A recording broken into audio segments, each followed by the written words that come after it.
We're talking about how to read biblical narrative, or in other words, how to read stories. Right. And one of the main ingredients of any good story is characters who encounter conflict and then have to overcome it. Yeah, let's talk about characters. In most stories, we quickly identify with characters because, just like them, we're in our own story having our own conflicts that we need to overcome. Yeah, and good stories have characters with relatable struggles. We can watch them react to these challenges in different ways, and we get to see what happens as a result.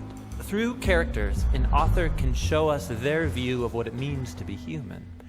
The Bible's no different. Biblical stories use characters as a mirror so we can see ourselves and discover our own human nature in the reflection. In classic stories, there's always a good guy and a bad guy, some admirable hero who faces off against some horrible villain. Sure, and simplified characters like that are helpful for teaching children there's such a thing as good and evil. But the Bible's not a children's book. Its characters are very complex, a mixed bag of good and evil, just like us. There's hardly any flawless characters in the Bible. What about heroes of the faith, like Abraham or King David? So you mean Abraham, who used an Egyptian slave for sex and then lied about his wife 2 times to save his own neck? And David, the man after God's own heart, who sleeps with another man's wife and then murders him? These stories are anything but simplistic. They offer us realistic portraits of compromised people like ourselves. The real surprise is that God keeps working with them despite their failures. So, just because a person's called by God or wins a battle, becomes successful or wealthy, doesn't mean the biblical author wants me to act like them. Right. It would actually be really dangerous to imitate most biblical characters. True. But there must be something admirable in biblical characters, something I can imitate. Absolutely. Pay attention, and you'll notice that most biblical stories highlight the moments when characters fail or come to the end of themselves, and then they choose radical trust in God's grace and wisdom. It's in these stories that the authors show us how to be a human who truly pleases God through humility and surrender. Yeah, the fact that God stays committed to biblical characters is a profound statement about the patience and love of God, who is also a character. Right. And by studying biblical characters, we can observe our own worst tendencies on display. And we see time and again God's gracious response that will see this story through to the end. Well, good morning, everyone. It's good to see all of you today, and it's good to have those of you who are online worshiping with us this morning. It's good to be the church, and we have had a lot of ice here the last day or so. In fact, I was in the parking lot over at the hospital yesterday. I was going to visit someone, and I mean, you just slid down that little hill. It was pretty treacherous. So glad that you're here. We hope that you're safe, and I know there were a lot of people that just stayed home and are watching online, and I'm happy for that as well. And by the way, don't you just love those videos? They're absolutely amazing, and they're so informative. This is something called the Bible Project, and there have to be at least 100 videos, if not more. And they're very helpful, especially as we're working our way through this series called Reading the Bible. I know the Bible, to most people, it looks like this big, massive book that's complicated and filled with stories that need all these explanations. And so I thought we'd take a few weeks, we're in the middle of a 5-week series, and just sort of unpack that a little bit and break it down a little bit so that it doesn't look like such a big deal. Because I will tell you, my friends, that as you read the Bible, the more you get to know it, the more you will see things about yourself, and especially the place that God has for you, His purpose for you in this world. So I want to encourage you to read the Bible. And by the way, in that regard, I have just posted, as it was mentioned in the first look, just posted 50 stories. You want to put that up for us, please, Shelley? And yeah, you don't have to take a snapshot of that. It's up online right now. It's on our website. There's also a link on Facebook. And some of you will look at these stories and say, "Oh, I know all of these." Read them anyway. And just take one a day. None of them are very long. Read the stories anyway, because what I have discovered over the years is, I know a lot of these stories myself, But every time I read those stories, I see something new, or I'll catch something that I'd never seen before, and it sends me in a brand new direction. So you think you know them? Great, I'm glad you do. Read them again, and again, and again. For those of you who have not read the Bible, or you're afraid to read the Bible, this is an easy way in. I'm giving you stories that I call them essential stories. It's not an exhaustive list, but it's a place to start. And so if you've not read the Bible, start here and read these stories. So this sermon series, we started a few weeks ago, just a little review. We started with talking about the story within the story, the theme that runs all the way throughout the Bible.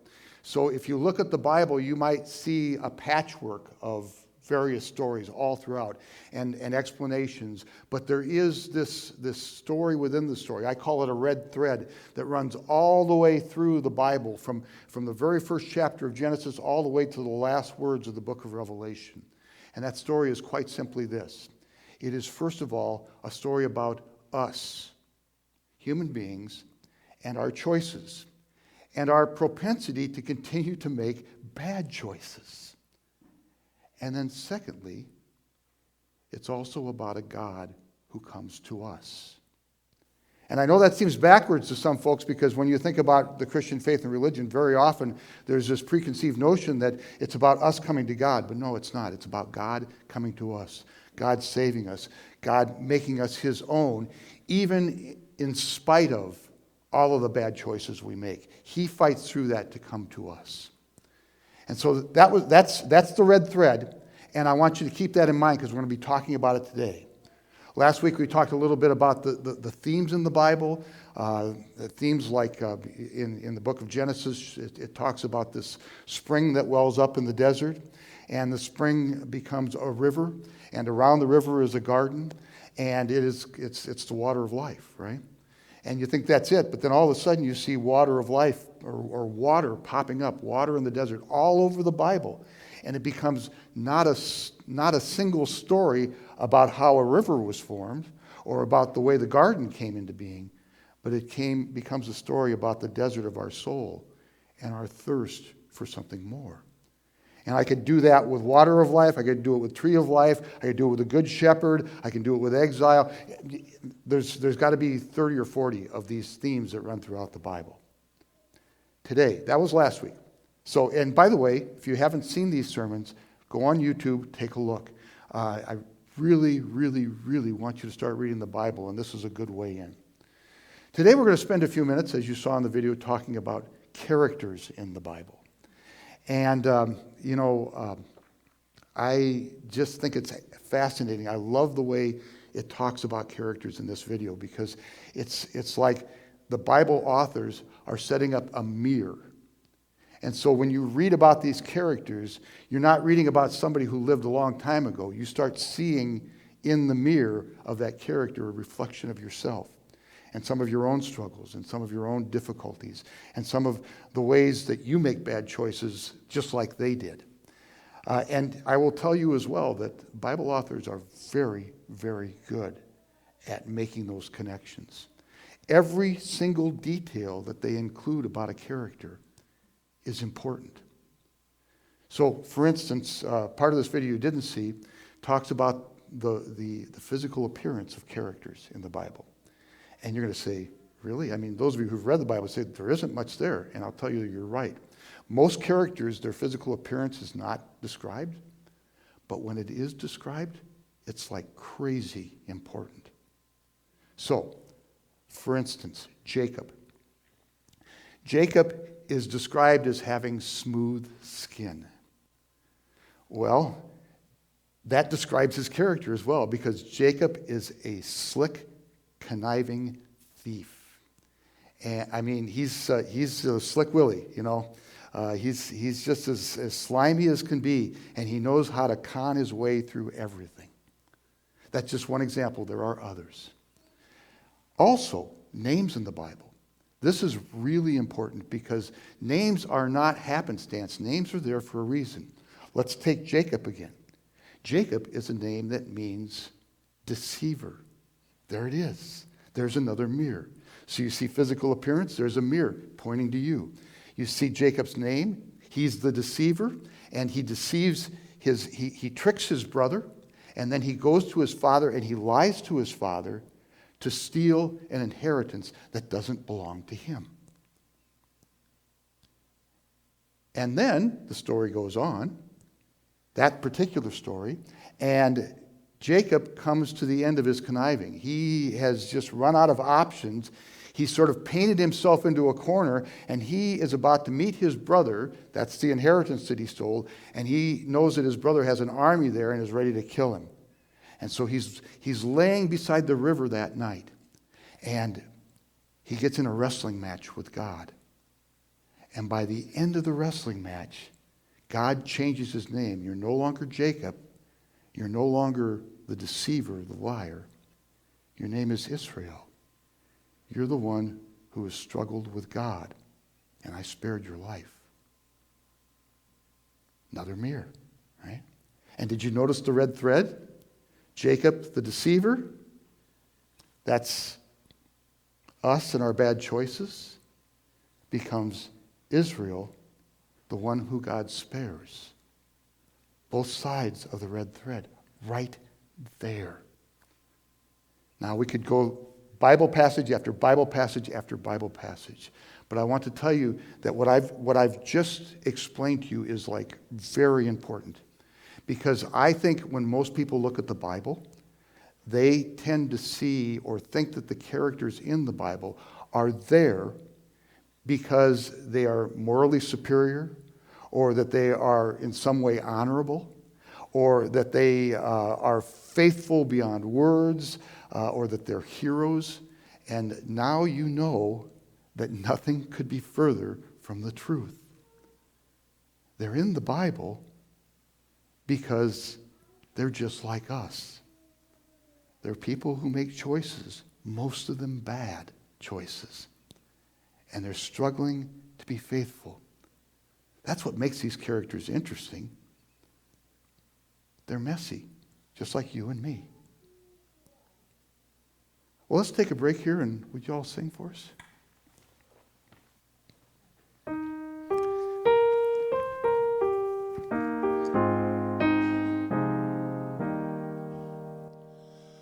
Be thou my vision, O Lord of my heart, not be all else to me save that thou art.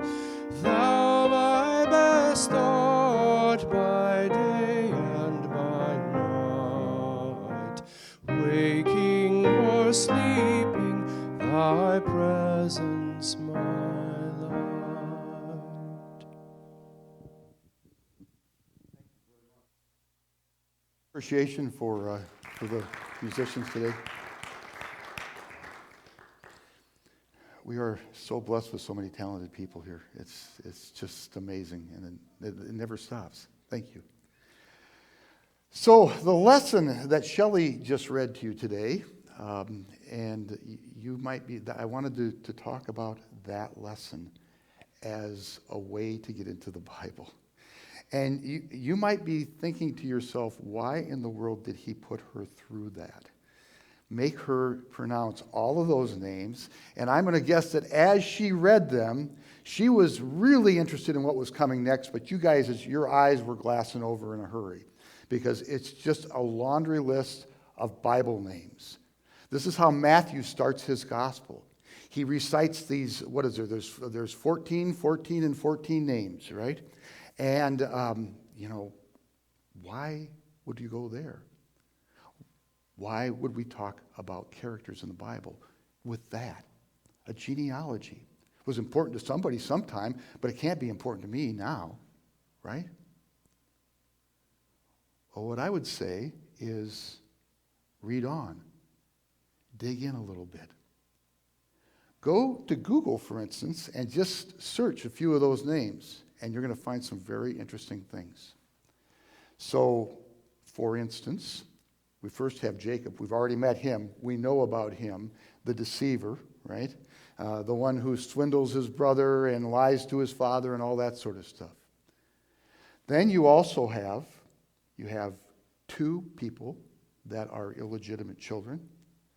Their grandfather fathered them so that they are their own uncles on the family tree. You have a king who promises during his coronation, at his coronation, that he is going to lash his people, he's going to whip them with scorpions. There's another king in that same list who says that it doesn't matter if my country falls in ruin after I'm gone, just so long as things run smoothly while I'm in charge. 4 of the people on this list are idol worshipers, one of whom takes his daughter, puts her on the altar of a false god, and offers her up as a burnt offering. Getting the idea here? And it's not just the obscure ones we're talking about here. Abraham, the father of faith, we just saw that up there, right? The father of faith gives his wife to another man so he can save his own skin. And David murders the husband of the woman who was carrying his child. That's Jesus' family tree. Wow. Now, usually when you want to recite a genealogy, you want to say you want to do something to cement the legitimacy of the person that's at the bottom of the list. But my friends, that's embarrassing, isn't it? And I think that's the point. I think that's exactly the point. So remember the red thread. First, people who make choices, most of them bad. And secondly, a God who comes to us. Okay?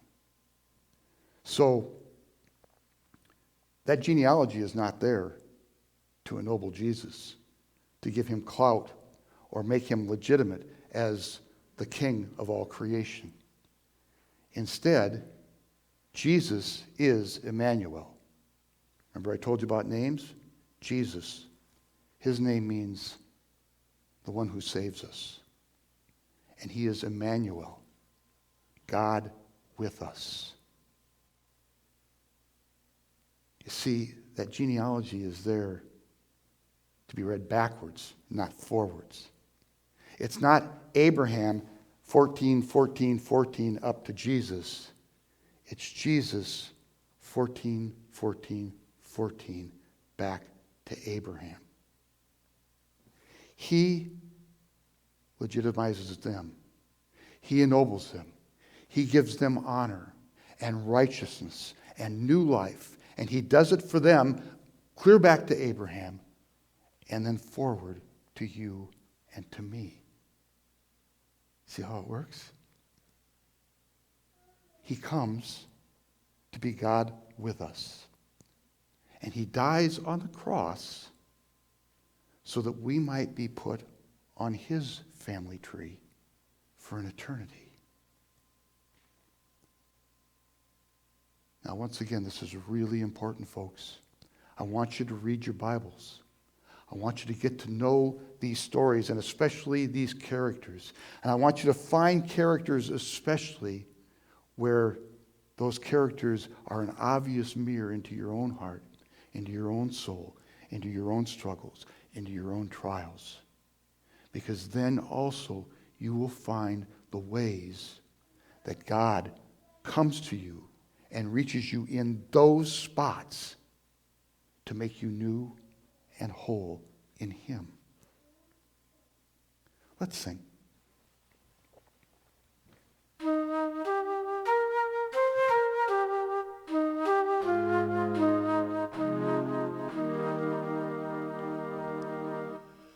Be thou my wisdom, and thou my true word. I ever with thee, and thou with me, Lord. Thou my soul's shelter, and thou my high tower. Raise thou me heavenward, O power of my prayer.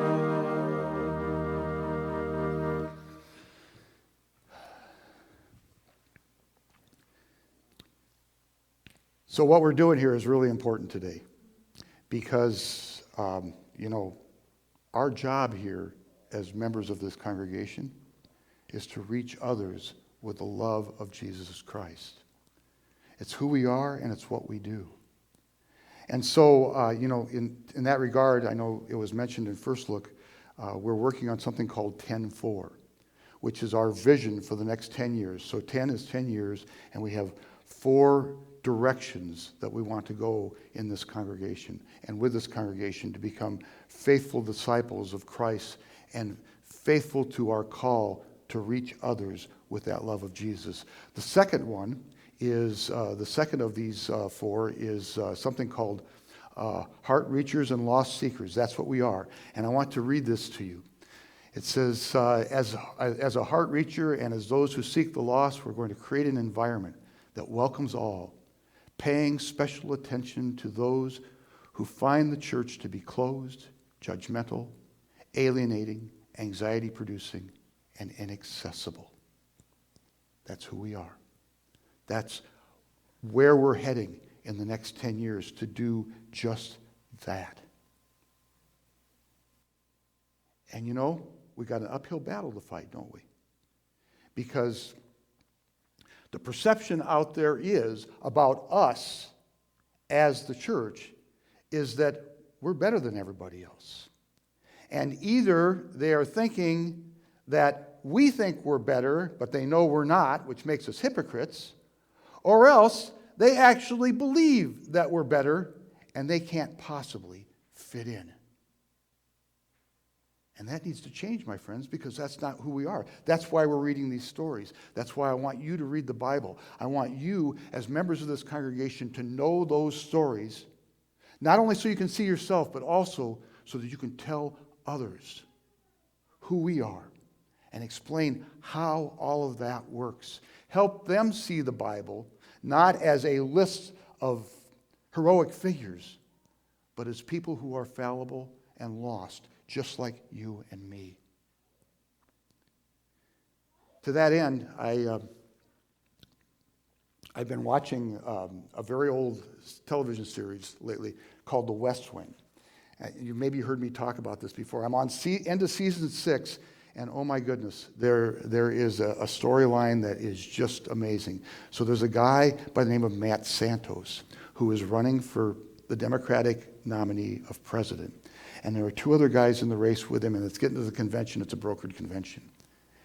And it comes to light that one of his opponents, his wife, the wife of one of his opponents, has been in and out of mental hospitals. And this could easily be used to bury that opponent. Matt Santos, who we later learn is also a Christian, thinks otherwise. Listen, this is his convention speech.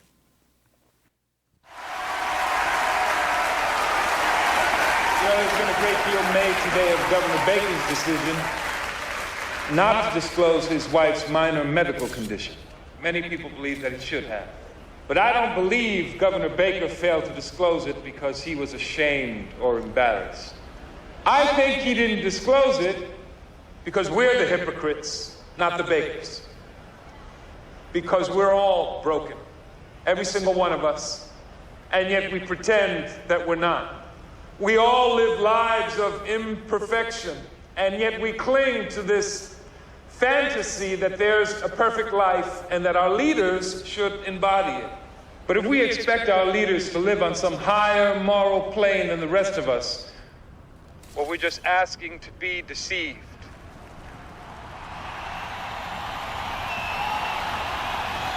Now, it's been suggested to me this week that I should try to buy your support with jobs and the promise of access. It's been suggested to me that party unity is more important than your democratic rights as delegates.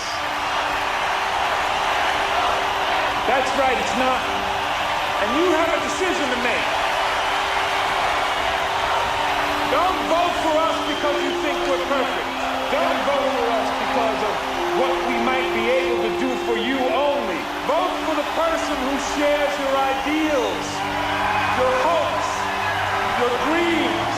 Vote for the person who most embodies what you believe we need to keep our nation strong and free. And when you have done that, you can go back to Seattle and Boston, to Miami, to Omaha, to Tulsa and Chicago, and Atlanta with your head held high and say, I am a member of the Democratic Party.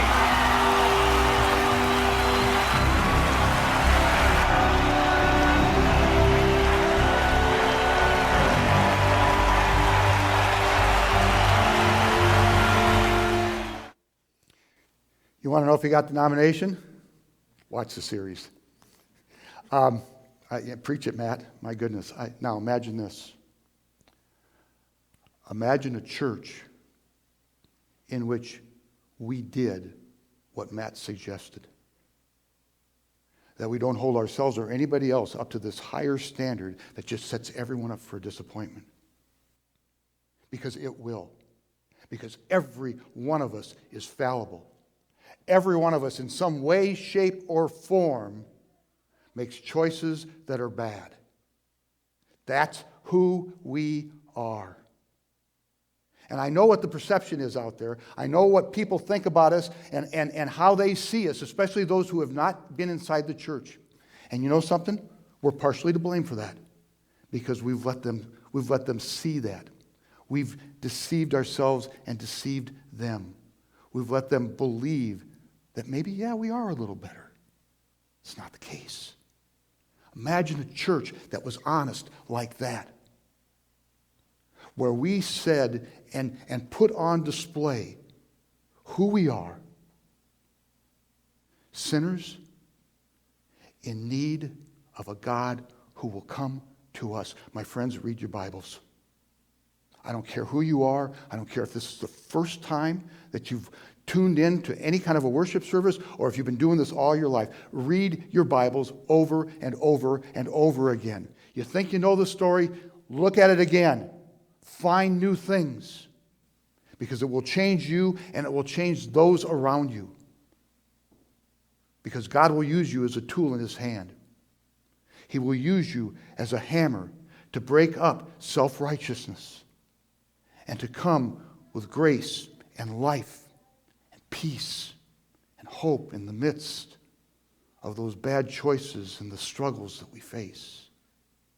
Read your Bibles, get to know them, and reach out to others with that love of Jesus Christ. Amen.